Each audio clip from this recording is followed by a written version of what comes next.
Certo, mas e no que tange ao homicídio simples, né? Muita gente me pergunta assim, mas Alexandre, como assim um homicídio simples, né? Como é que essa palavra simples se encaixa dentro de um contexto onde a gente está falando de homicídio, né? Bom, gente, a classificação dos crimes, ela é baseada nas condições, nos motivos e nas intenções e também nos meios utilizados pelo autor do crime. E aqui é preciso explicar que quando a gente fala em homicídio simples, significa dizer que esse crime foi cometido de maneira desprovida de aspectos considerados pelo legislador como sendo aqueles mais abjetos, aqueles mais cruéis, aqueles que são traiçoeiros, né? Os que são menos vis, ou seja, o assassino, aí, o homicida, né? Ele buscou tirar a vida do outro, né? Mas ele não fez isso com requintes de crueldade. Por isso, o homicídio ele será chamado de qualificado quando ocorrer situações que denotam uma personalidade mais perversa, mais traiçoeira, né? Quando o sujeito tem ali aquele perfil maligno, bandido, cruel. Ou seja, a situação ela vai qualificar o crime de acordo com essas características. E é por essa razão que o crime, quando é chamado qualificado, e não importa só o homicídio, significa que ele possui uma pena própria e é mais severa que aquele crime considerado simples.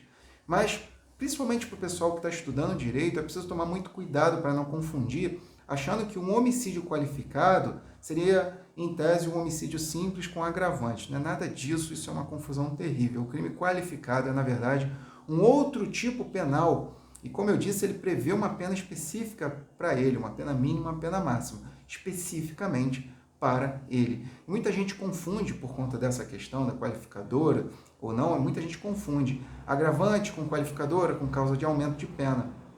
Gente, uma coisa não tem nada a ver com a outra. Como eu acabei de dizer, o crime qualificado ele é uma opção do legislador que cria um tipo penal específico com pena própria.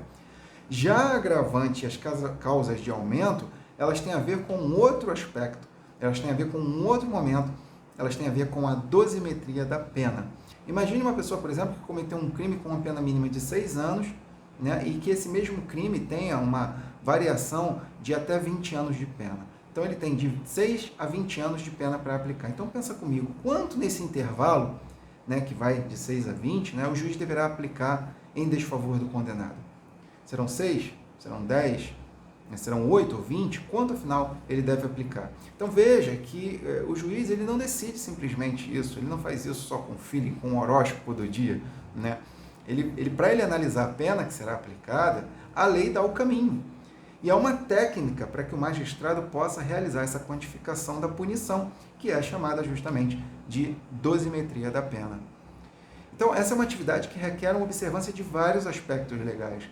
E a dosimetria da pena é dividida também em 3 fases, né? No direito, muitas coisas são divididas em fases. Então, a primeira fase da dosimetria da pena, o juiz vai verificar qual crime,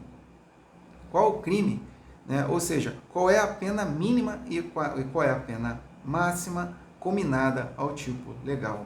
Então, o magistrado ele leva em consideração, em primeiro lugar, as circunstâncias judiciais do caso, né? Aquelas que gravitam em torno do réu. Elas estão previstas lá no artigo 59 do Código Penal. Eu não vou falar delas por hora, porque elas são 8 circunstâncias e elas vão variar desde os antecedentes criminais, do acusado, até o comportamento da própria vítima. Então o juiz ele vai pensando cada uma dessas circunstâncias e avaliando uma a uma. Por exemplo, se a pessoa tem antecedentes criminais, né, que é uma dessas 8 circunstâncias, então ele partindo da pena mínima, ele vai aumentando um pouco e assim sucessivamente até o limite, que no caso é o máximo previsto naquele crime ali, até o máximo da pena que é previsto para aquele tipo legal aí. E a partir disso, ele chega a vamos dizer assim, uma referência que a gente chama de pena base. Então ele vai para a segunda fase da dosimetria da pena, agora com essa pena base na mão, e o objetivo é analisar as circunstâncias atenuantes que estão previstas no artigo 65 do Código Penal e as agravantes que estão lá nos artigos 61 e 62 do Código. Então, por exemplo, quando o crime é cometido contra criança ou pessoa maior de 60 anos, ou contra um enfermo, ou contra uma mulher grávida, por exemplo, o juiz ele pode agravar essa pena base. Há um entendimento no Superior Tribunal de Justiça que diz que as atenuantes e agravantes devem ser aplicadas na fração de 1/6, tanto para diminuir quanto para aumentar a pena.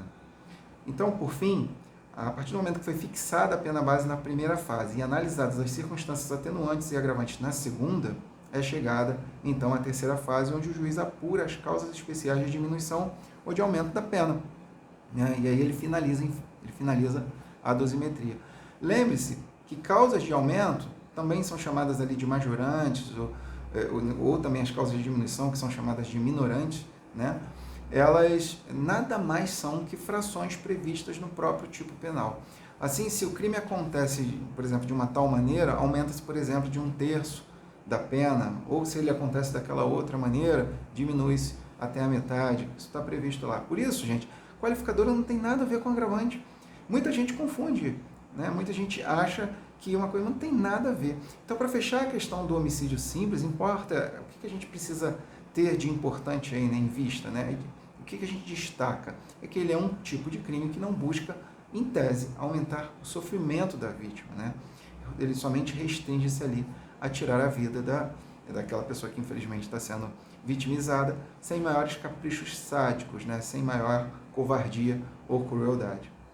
Para a gente entender o homicídio simples do ponto de vista técnico, o sujeito ativo, ou seja, quem pratica a conduta criminosa, pode ser qualquer pessoa. O sujeito passivo, né, ou seja, aquela pessoa que pode vir ser vítima de homicídio, é importante destacar que se for o presidente da República, ou o parlamentar do Congresso Nacional, ou o ministro do STF, na verdade, esse crime vai se enquadrar na Lei de Segurança Nacional, lá pelo artigo 29 da Lei 7710 de 89, que é uma lei especial e que vai cuidar especificamente dessa questão quando as vítimas forem essas que eu acabei de falar. Lembrando que o homicídio simples pode também ser cometido por omissão, né, quando o agente do crime tinha o dever de agir e não impede a prática do homicídio. Um último detalhe é que se o homicídio, ainda que simples, for praticado em atividade típica de grupo de extermínio, esse homicídio simples será considerado crime hediondo na forma do artigo 1º lá da Lei de Crimes Hediondos, tá certo?